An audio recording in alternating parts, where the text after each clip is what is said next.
Ну і мною що написано на нашу заробітчанську тематику, за наших людей, що ходять по заробітках стажками. Ну що чинити, живот у нас такий, і я ходжу, і мої батьки ходили. Ми хочемо такий живот своїм дітям.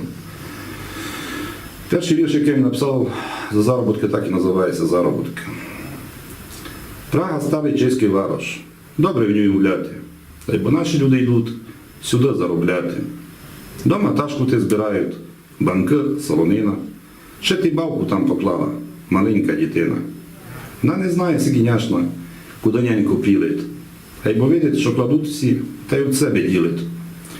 Очі в тя, як у тумані, річ ти немає, бо дому не скоро прийдеш, ото кожний знає. Всі весь бус, закрили двері, руков ти махають, а на серце дуже тяжко, спазми тя зжимають. На таможні шмон наводять, у ташках гарують, мечуть у м'ясо солонину, тебе вони не чують. Прийшов на місто з пустого ташку, купіки рахуєш, до аванса дотягнути, якось то збіруєш. Нуч погнала, нуч пригнала, тебе на роботу, ніколи ти розникати на праську красоту. Случайно се сфотографуєш на Карловому мості, будеш фотку вказувати, коли прийдуть гості. Дому се вернеш нароблений, ще й дома робити. Ніколи нам на цьому світі для себе прожити. І продовження на дану тематику, заробітки 2, повернення дому. Пролетіли дни в роботі, ташку досягаєш. Лиш на сей раз з легким серцем ти її збираєш.